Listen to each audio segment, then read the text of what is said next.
Queridos, Filipenses, capítulo 1.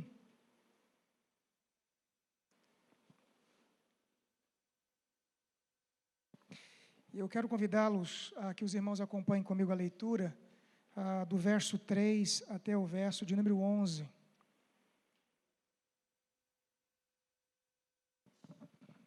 Filipenses, capítulo 1, de 3 a 11. Diz assim: Dou graças ao meu Deus por tudo que recordo de vós, fazendo sempre com alegria súplicas por todos vós, em todas as minhas orações, pela vossa cooperação no Evangelho, desde o primeiro dia até agora. Estou plenamente certo de que aquele que começou a boa obra em vós, há de completá-la até o dia de Cristo Jesus. Aliás, é justo que eu assim pense de todos vós, porque vos trago no coração, seja nas minhas algemas, seja na defesa e confirmação do Evangelho, pois todos sois participantes da graça comigo. Pois minha testemunha é Deus, da saudade que tenho de todos vós, na terna misericórdia de Cristo Jesus. E também faço essa oração, que o vosso amor aumente mais e mais em pleno conhecimento e toda a percepção, para aprovardes as coisas excelentes e sede sinceros e inculpáveis para o dia de Cristo, cheios do fruto de justiça, o qual é mediante Jesus Cristo, para a glória e louvor de Deus. Vamos orar? Amado Pai, em nome de Jesus, nós nos achegamos mais uma vez na Tua presença, agradecidos a Ti pela Tua bondade e pela oportunidade, Deus, que Tu nos concede de aqui nos encontrarmos reunidos para a Ti prestarmos esse culto de louvor e adoração. E agora queremos, ó Deus, meditar nessa pequena oração do apóstolo Paulo em favor da igreja de Filipos, que Teu Espírito, Deus, nos conduza para que nós consigamos absorver, ó Deus, lições dessa passagem para o nosso coração. É a oração, portanto, que faço em Cristo Jesus. Amém. Irmãos, na semana passada eu havia dito aos irmãos que nós iremos começar então expor a carta de Paulo aos Filipenses. Assim então, nós estudamos a semana passada o capítulo 1, versículo 1, versículo 2, e hoje iremos do 3 até o versículo de número 11. E para que os irmãos fiquem por dentro, até porque o versículo 3 até o versículo 11 é, na verdade, uma oração bem introdutória que Paulo faz, eu gostaria de relembrar com os irmãos de algumas questões que eu tratei na semana passada, que podem contribuir para a compreensão do texto que que eu li aqui nessa noite. A carta de Paulo aos Filipenses, ela é uma carta de caráter bastante pessoal.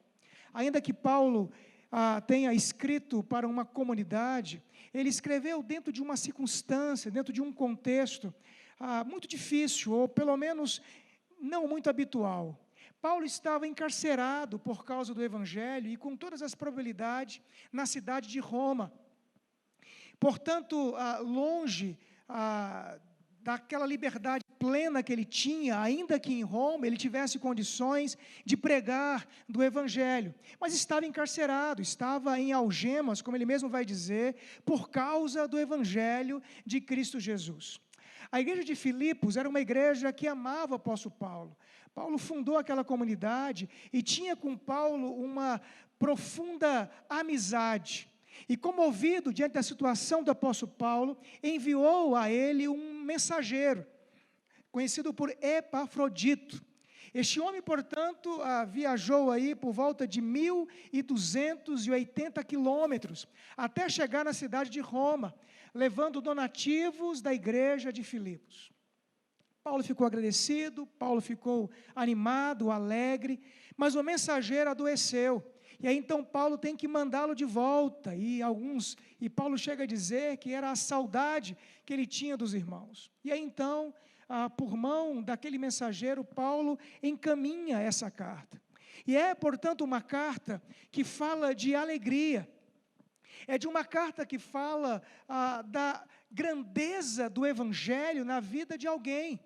Porque a passagem toda ela é escrita dentro de um contexto onde as circunstâncias não eram favoráveis, mas mesmo nessas circunstâncias, Paulo tem um coração grato, Paulo tem um coração alegre e exorta, portanto, a igreja dos Filipenses para que tenham a mesma alegria por causa da grandeza que Cristo fez em favor daquela igreja, em favor daquele povo. É por isso, amados, que a carta de Paulo aos Filipenses, ela é um desafio para nós de enxergarmos a nossa realidade, independente de qualquer que seja, numa perspectiva do amor e da graça de Jesus, a partir daquilo que o Senhor fez por nós. Portanto, é uma carta que fala de alegria, que fala de amor, que fala de comunhão, que fala do poder de Deus, apesar dele estar preso, apesar dele estar encarcerado. Sendo assim, queridos, na semana passada, expondo, portanto, o versículo 1 e o versículo 2, eu apresentei para os irmãos, nesta ocasião, a história de um jovem diácono da Áustria, chamado Sanctus. Apresentei para os irmãos de que este, portanto, havia sido preso também por causa do Evangelho, e então, diante daqueles que lhe prenderam, ele foi questionado diversas questões, como quem ele era, a sua residência, e a única resposta que Sanctus dava era exatamente de que ele era apenas um cristão. E ele morreu por causa deste evangelho, afirmando ser apenas um cristão. Daí então, na semana passada, eu expus, trazendo aos irmãos uma pergunta: quem somos nós em Cristo? E aí então eu afirmei, à luz do capítulo 1, versículo 1 e 2, que o apóstolo Paulo se descreve como sendo servo ou escravo, e se descreve como sendo santo ou separado. Daí então, esta é a forma pela qual nós devemos nos ver, como homens e mulheres que através da ação de Jesus foram feitos servos, comprados, escravos de Cristo. Pessoas que foram separadas por causa de Jesus. E é exatamente nessa perspectiva, e é a partir desse olhar, que temos que enxergar o que está ao nosso redor. Daí, queridos, o grande desafio, o meu desejo sincero, é que no final da carta de Paulo aos Filipenses, nós possamos enxergar a nossa realidade de uma outra forma, uma outra perspectiva. Nós temos uma tendência muito grande de tentar julgar o amor de Deus por nós à luz daquilo que nos cerca. Quando as coisas vão bem, nós dizemos: o amor de Deus está sobre a minha vida. Quando as portas estão abertas, a gente diz que Deus nos ama.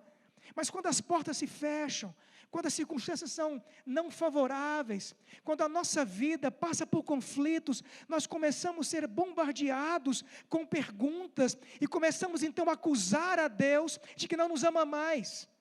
E é exatamente o oposto que Paulo vem propor nessa carta, quando vai retratar e deixar bem claro aquilo que nós já somos em Cristo Jesus, pois pertencemos a Ele, fomos comprados por Ele, e portanto somos separados, somos de fato o seu povo.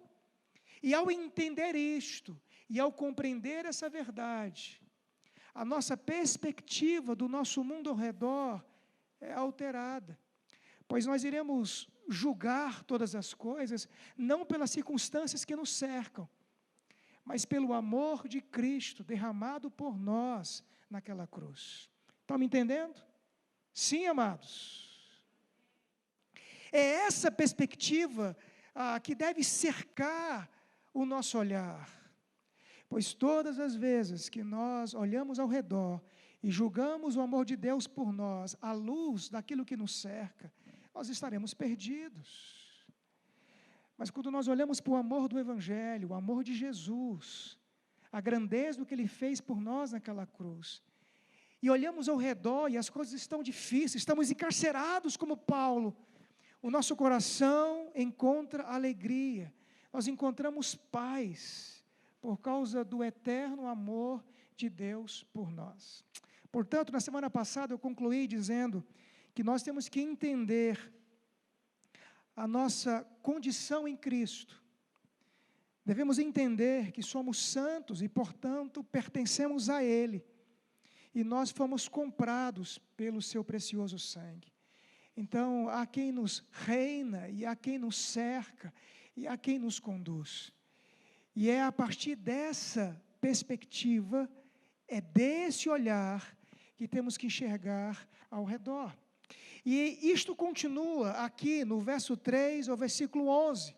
Agora, Paulo não apenas se descreve como sendo um servo, um escravo, não apenas escreve a pessoas que ele diz que são santas ou separadas, mas do verso 3 ao versículo 11, Paulo, portanto, vai fazer orações, e aqui ele faz duas: uma oração de ações de graças e uma oração específica para a igreja de Filipenses. Aí eu quero ler verso por verso, tirar algumas conclusões do texto e terminar trazendo algumas aplicações para o seu coração.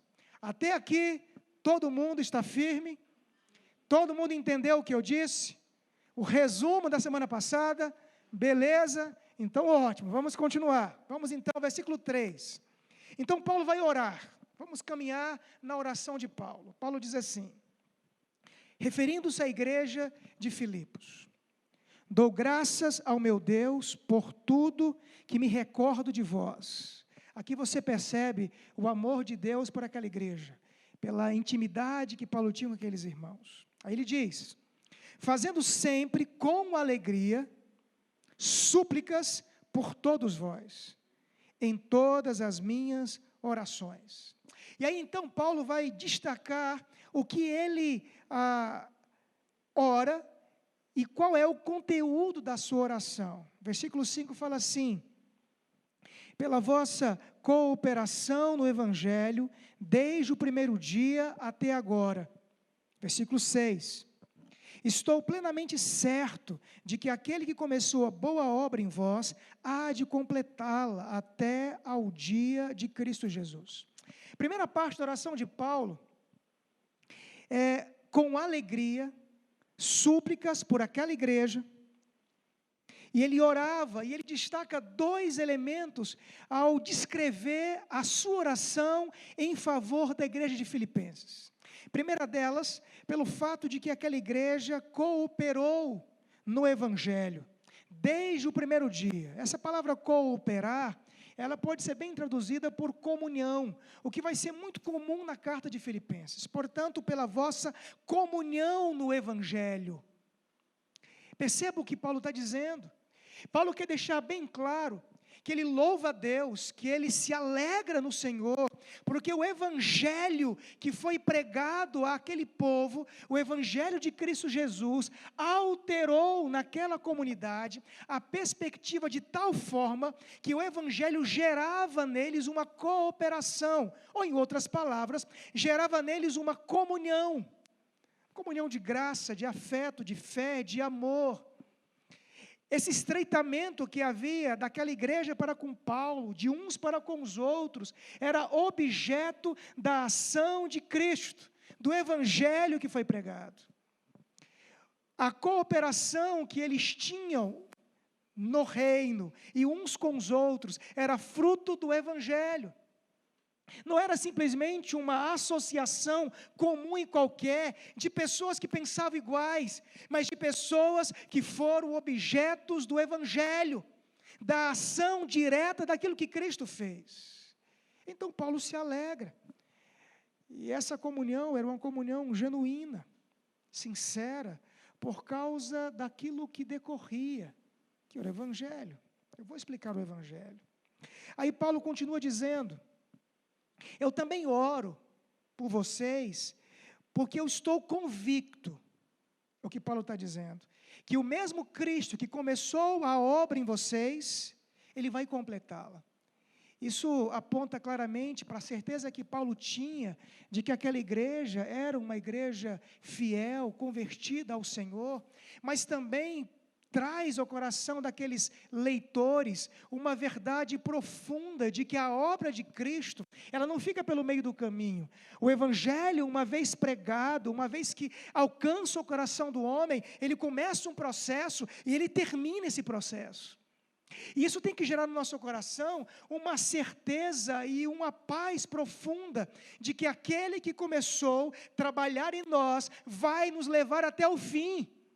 E aqui, abrindo um parênteses, muito importante, isso aqui é uma das muitas passagens que nos leva à conclusão sincera, de que a obra da salvação não é fruto meu e nem seu, é mérito de Cristo. E o nosso coração pode se alegrar de dizer que realmente somos salvos, temos certeza da salvação, pois Ele começou a obra e Ele termina, porque é mérito dEle, é glória dEle. E é isso que Paulo está louvando o Senhor em relação àquela igreja, porque o Evangelho gerou naqueles irmãos uma profunda comunhão. Mas também Paulo bem sabia que o Senhor que começou a obra, Ele iria terminá-la. Aí Paulo continua, versículo 7. Aliás, é justo que eu assim pense de todos vós, porque vos trago no coração, seja nas minhas algemas, ele estava preso, seja na defesa e confirmação do Evangelho, pois todos sois participantes da graça comigo. Pois minha testemunha é Deus, da saudade que tenho de todos vós, na terna misericórdia de Cristo Jesus. Portanto, Paulo está dizendo que o mesmo Evangelho que lhe alcançou, esse mesmo Evangelho que agora ele defende e que ele prega, era também compartilhado por aquela igreja e por aqueles irmãos. Percebam, queridos, a primeira parte da oração de Paulo. Paulo, portanto, ao orar por aquela igreja, ele diz: o Evangelho gerou em vocês comunhão. Esse Evangelho que agora, portanto, os alcançou, ele começou em vocês uma obra e ele vai terminar essa obra. E Paulo diz ainda: eu defendo esse Evangelho, o mesmo Evangelho que nós compartilhamos, pois a graça que me alcançou foi a mesma graça que alcançou vocês. A gente, às vezes, tem dificuldade de entender a perspectiva do que é o Evangelho, que Paulo tanto trabalha. O Evangelho está relacionado não àquilo que você faz ou àquilo que espera que você faça. Nós tratamos isso quando falamos na carta de Gálatas, na carta aos Efésios, e eu disse para os irmãos naquela ocasião que as cartas de Paulo são muito bem divididas ao que nós chamamos de indicativos e aquilo que nós chamamos de imperativos. A nossa tendência natural como pregadores é olhar para as pessoas e falar assim: vocês devem fazer isto, deve fazer aquilo, deve ser assim, deve ser assado. Só que normalmente nós nos esquecemos de que jogar sobre as pessoas o peso do que elas devem fazer é quase um legalismo, porque normalmente você não tem condições de fazer nada. Agora, o elemento central não é aquilo que você deve fazer, mas aquilo que Cristo fez. E quando nós olhamos para a grandeza do que Cristo fez, é comum, é fácil entender o que devemos fazer. Portanto, o Evangelho nada mais é do que a anunciação, as boas novas, a boa notícia daquilo que Cristo fez em favor do seu povo. Isso é o Evangelho. E é isso que Paulo está dizendo de maneira clara, é essa convicção, é essa verdade que Cristo alcançou aquelas pessoas, é essa verdade de que aqueles homens e aquelas mulheres foram transformados pela obra de Cristo na cruz, que gerou neles, portanto, comunhão. É isso que Paulo está dizendo, que esse mesmo Evangelho, que mudou aqueles corações, que transformou aquelas vidas, não iria deixá-los pelo meio do caminho. O Cristo que começou a obra, iria levá-los até o fim, pois uma vez que Ele começou a nos salvar, Ele vai nos salvar até o fim. Esse Evangelho que Paulo compartilhava, defendia e lutava, era o mesmo Evangelho que a igreja dos Filipenses experimentava. É esse evangelho que anunciamos, é esse evangelho que pregamos, de que eu e você somos pecadores, de que eu e você caímos em Adão, de que eu e você não temos força, dignidade ou capacidade para encontrar a Deus, que nós somos cegos, inábeis, incapacitados, completamente e em todas as faculdades nossas, corrompidos no corpo e na alma com o pecado. Os nossos sentimentos e emoções e desejos, todos eles foram maculados pelo pecado. Mas lá, quando não havia nada para ser feito, a única coisa que tinha diante de nós é o inferno e o desespero, Deus nos amou, e então envia o seu Filho para que pudesse se encarnar, e ao se encarnar, esse Jesus, diante de Deus, assume a nossa dívida, e portanto ele paga a conta, ele sofre a nossa ira, ou experimenta a ira de Deus no nosso lugar, e portanto Ele, no tempo devido, por meio do seu Espírito, Ele aplica essa verdade no nosso coração, de maneira misteriosa, mas também decisiva, irresistível. O Espírito vem e muda o nosso coração, para entender o que Ele fez, e ao abrir nossos olhos, nós compreendemos de que somos pecadores, e carecemos desesperadamente da graça dEle, e portanto nós nos entregamos.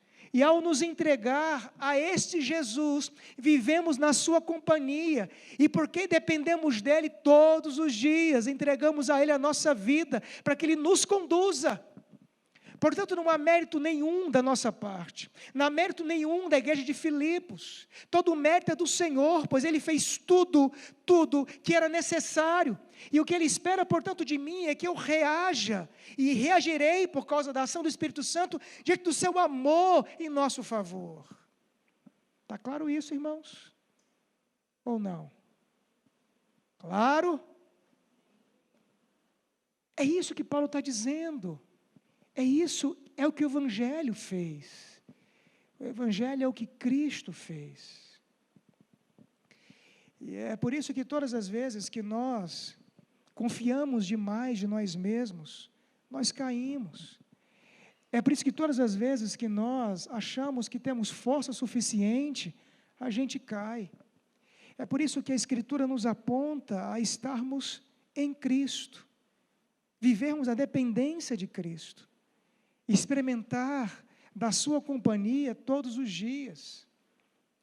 E é exatamente este evangelho que Paulo prega. E aí ele continua dizendo, versículo 8: pois minha testemunha é Deus, da saudade que tenho de todos vós, na terna misericórdia de Cristo Jesus.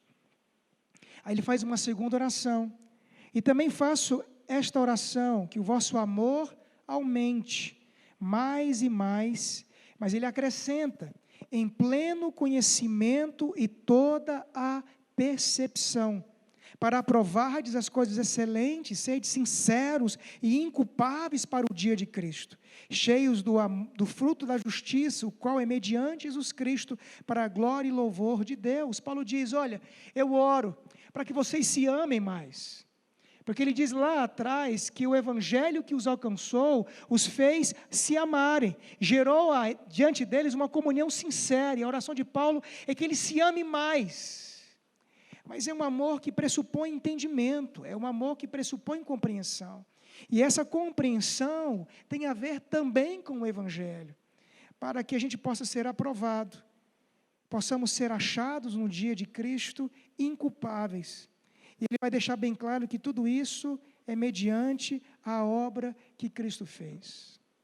O que Paulo quer deixar bem claro, queridos, que a única forma de nos amarmos mais e mais, a única alternativa de que nós sejamos sinceros uns com os outros, é por meio da compreensão daquilo que Cristo fez em nosso favor.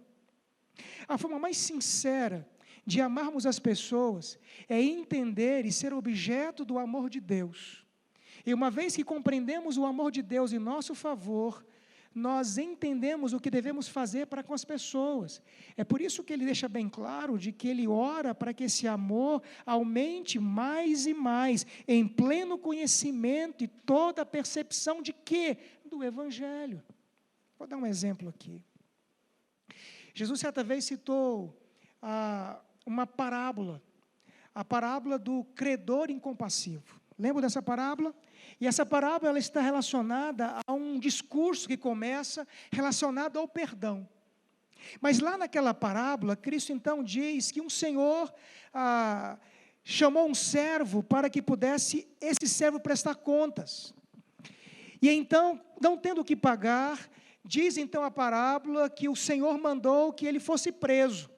E aquele servo se jogou no chão e clamou clemência, misericórdia, e o Senhor, portanto, compadecido, perdoou a dívida. O servo foi embora, uma dívida impagável. Um pouco mais adiante, aquele servo encontrou um conservo, que lhe devia uns poucos denários. Comparado ao que ele devia, não devia nada. Do mesmo jeito que o servo fez para com o Senhor, o conservo fez em relação a ele. Se jogou aos pés, mas o servo não teve compaixão. Mandou que prendesse o conservo. E aí então alguns ficaram chocados, porque viu que o servo havia sido perdoado, e disse para o Senhor que então tirou daquele servo o mérito da liberdade, e o prendeu porque ele foi ingrato. Essa parábola, ela mostra exatamente a força que o Evangelho gera em relação ao amor. O que é o Evangelho? O Evangelho é aquilo que Cristo fez. O que Cristo fez por você e por mim? Cristo nos amou. Nos amou quando não havia nada em mim, em você, para ser amado. Cristo foi levado para uma cruz, para que pudesse pagar uma dívida que não era dele, que era minha e sua, uma dívida impagável para com o Pai. Mas mesmo assim, Cristo foi voluntariamente e morreu no nosso lugar e demonstrou o amor. O que se espera, portanto, daqueles que compreendem isto? Que faça o mesmo com outras pessoas. Está claro isso? É o que Paulo está dizendo. Eu oro para que vocês se amem mais. Mas para se amar mais, é preciso compreender o que Cristo fez. Pois quem compreende o Evangelho, compreende a profundidade do amor de Deus em nosso favor. E quando nós compreendemos o grande amor dele por nós, nós compreendemos o nosso dever de amar uns aos outros, de perdoar uns aos outros, de se esforçar para estar bem. Porque muito maior era a nossa dívida, e uma obra muito maior fez ele por nós. É isso que o Evangelho nos ensina. E talvez, irmãos, a grande dificuldade dos nossos dias é não compreender o Evangelho, é não compreender o que Cristo fez.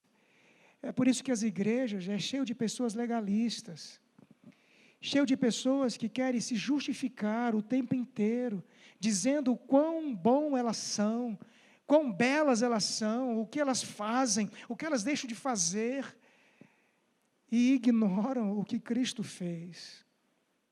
Pois quando nós compreendemos o que Cristo fez, a gente entende naturalmente, claramente, o que temos que fazer em relação a outras pessoas. Daí, irmãos, tudo que Paulo está fazendo nessa oração tão simples, tem a ver com o Evangelho que ele alcançou.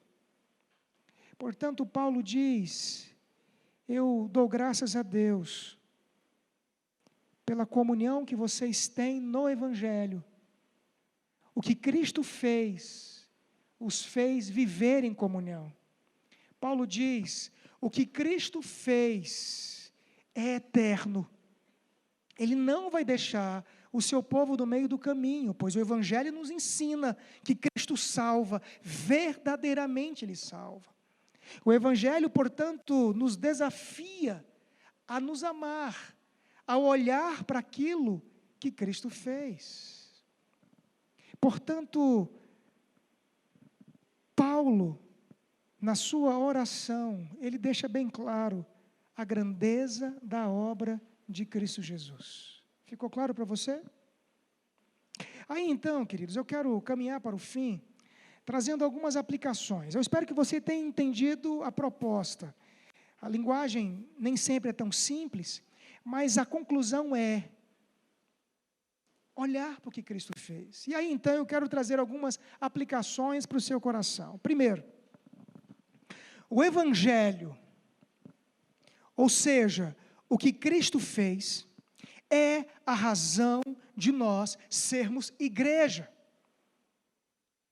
de Deus. E é a única força capaz de mudar o mundo. A única força capaz de mudar o mundo. Deixa eu dizer uma coisa para você, que já disse muitas vezes aqui.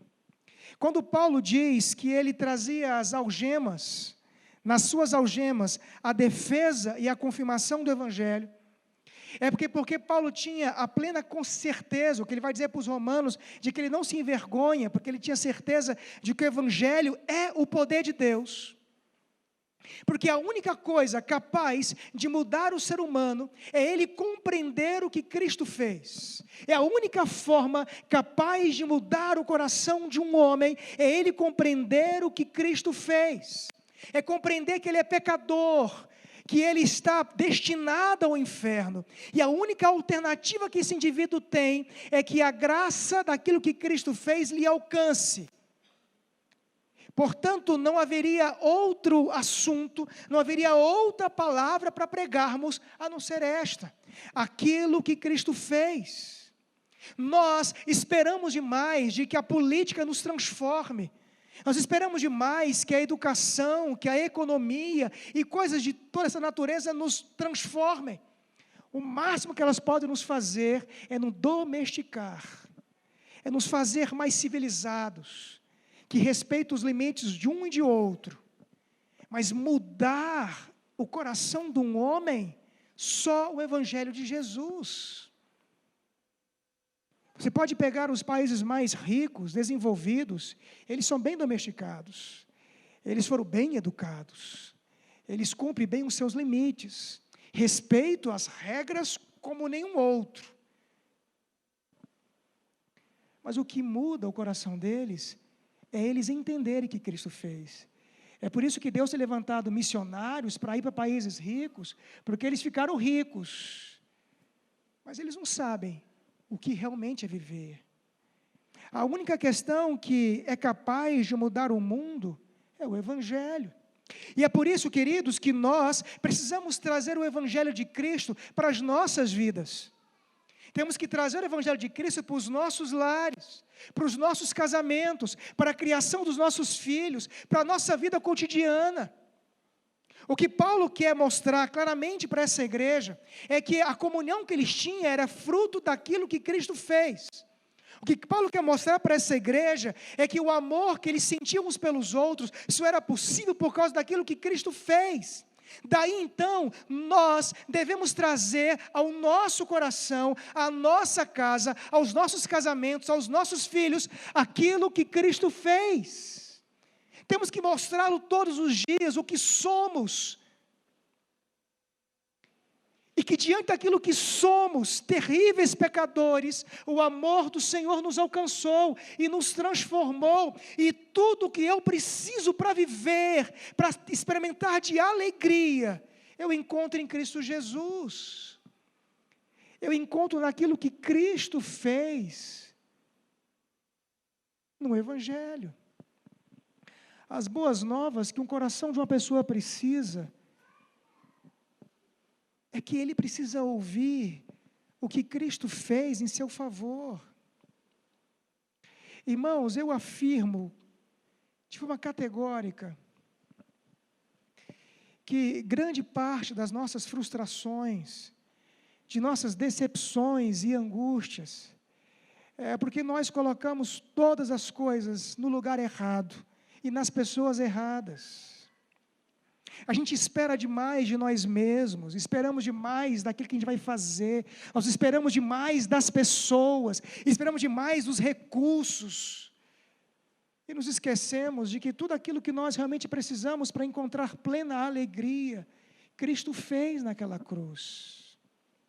E é isso que as pessoas precisam entender. O Evangelho é a razão de nós sermos igreja. E a única força capaz de mudar o mundo, a única força capaz de nos trazer alegria, a única força capaz de nos fazer bem-aventurados, é o Evangelho de Jesus. E é por isso que há muitos crentes infelizes, porque para eles Cristo não basta. Eles precisam de alguma coisa a mais. E vivem uma luta desenfreada, uma guerra todos os dias, para preencher lacunas, preencher coisas na alma que não vai preenchê-los. Porque a plenitude da vida nós encontramos em Cristo, e é em Cristo que nós conseguimos entender o significado das outras coisas da nossa vida. Se temos alguém do nosso lado que está perdido, ele precisa de Cristo, precisa ouvir aquilo que Cristo fez. Se temos parentes que estão perdidos, eles precisam ouvir aquilo que Cristo fez. Se tem famílias arrasadas, destruídas, elas precisam entender e ouvir o que Cristo fez.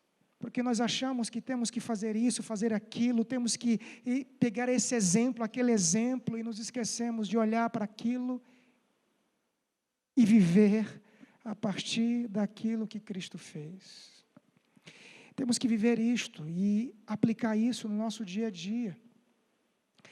Nós temos que entender que em Cristo nós temos tudo. Tudo. Há um hino, 108, nós cantamos domingo passado. E esse hino aponta para uma verdade profunda: sou feliz em Jesus. E os irmãos sabem da história. Alguém que perdeu parte de sua família, e mesmo naquela circunstância, ele entendeu que era feliz, porque sua felicidade estava depositada em Cristo. Às vezes nós nos debatemos, nós nos esmurramos, nós queremos morrer, porque perdemos um clipe, porque perdemos um pouco do nosso dinheiro, ou porque perdemos um bem qualquer. Nós não atentamos ainda que a gente tem o que é mais significativo e o mais importante, aquilo que Cristo fez por nós. Uma segunda aplicação, queridos, que quero que você guarde no seu coração, além desta, que disse que o Evangelho que Cristo fez é razão de sermos igreja e a única força capaz de mudar o mundo. Em segundo lugar, o Evangelho de Cristo nos ensina a necessária comunhão que temos uns com os outros em Cristo Jesus. E aí eu acrescento algo que Paulo diz aqui, da necessidade de vivermos em comunhão e de nos amarmos. O Evangelho é a força capaz e a única força capaz de mudar o mundo. Mas esse mesmo Evangelho de Cristo nos ensina a necessária comunhão que temos uns com os outros em Cristo. E por isso Paulo diz que ele orava para aquela igreja se amarem mais, a partir do conhecimento do Evangelho. E aí eu volto a dizer, ou repetir o que já disse anteriormente. Quando nós compreendemos o amor de Deus em nosso favor, nós compreendemos o dever do amor que devemos ter uns pelos outros. A gente perdoa quando a gente compreende que fomos perdoados. A gente se esforça para amar quando nós entendemos o que o amor do Senhor nos alcançou. Queridos, a igreja, ela é uma instituição única no mundo. Única. Pois aquilo que nos une não é os nossos acordos, mas uma força poderosa que vem fora da igreja, que é exatamente o poder do Evangelho em nosso favor. Nós nos amamos porque nós amamos o Senhor porque Ele nos amou primeiro. Isso é um fato. E esse mesmo amor que Ele nos amou, Ele diz que temos que amar uns aos outros. E isso só é possível porque nós compreendemos o amor dEle por nós. E é por isso que a igreja ou a comunidade, ela é uma instituição que difere de qualquer outra instituição. E é por isso que é estranho à comunidade fissuras pecaminosas, como pessoas que não entendem o que é o perdão, de pessoas que não se esforçam para viver em comunhão, em paz umas com as outras. Porque quando essas coisas surgem, é porque não há a compreensão do amor ou do Evangelho em nosso favor. Daí o Evangelho de Cristo nos ensina a necessária comunhão que temos uns com os outros em Cristo. Em outras palavras, o que nos une não são as nossas preferências ou os nossos pensamentos iguais. O que nos une é o Evangelho de Cristo. É isso que nos faz ser igreja. E compreender isto nos motiva a nos amar mais. Compreender isso nos desafia a nos amar mais, a olhar para as pessoas e se esforçar para viver com elas em comunhão, em cooperação. Sabe quando Paulo disse para os romanos que devemos nos alegrar com os que se alegram, chorar com os que choram? Isso só é possível por causa do Evangelho. Pois realmente chorar com os que choram, condoer-se dos que sofrem, e se alegrar com as alegrias que Deus derrama sobre as pessoas, isso é possível por causa do amor de Cristo em nosso favor. E ao compreender isto, nós nos amamos mais. Irmãos, o grande desafio que temos, como crentes que somos, é entendermos que a coisa mais gloriosa, mais fantástica, mais excepcional e qualquer outro adjetivo que eu possa utilizar, aconteceu conosco. Foi no momento que Cristo nos achou. E o Evangelho, portanto, nos diz, Ele fez isso por nós. E é assim que devemos viver. É assim que devemos viver. É isso que temos que pregar. É isso que temos que anunciar. É isso que tem que ser a marca das nossas vidas. É acordar todos os dias e não se ver nada além de um discípulo de Cristo. Nada além de alguém que foi alcançado pelo amor do Senhor. É encontrar em Cristo e em Cristo toda a alegria e todo o prazer e toda a satisfação. E quanto mais fácil nós entendemos isto, menor é o sofrimento. Às vezes, por amor a nós, Deus tira todo o chão para que nós possamos compreender verdadeiramente que o que nós realmente precisamos é o do seu amor e do seu Evangelho e nada mais. E se o Senhor nos acrescenta outras coisas, é o florear do Senhor em nosso favor, é a sua compaixão diante de nós, mas tudo o que nós precisamos, nós encontramos em Cristo e naquilo que Cristo fez. Sonda o seu coração nessa noite, seja honesto com você e pergunte para si mesmo: você realmente precisa de alguma coisa a mais do que o Evangelho? Se você vive num conflito, numa guerra profunda na tua alma, é porque você não entendeu ainda aquilo que Cristo fez por você.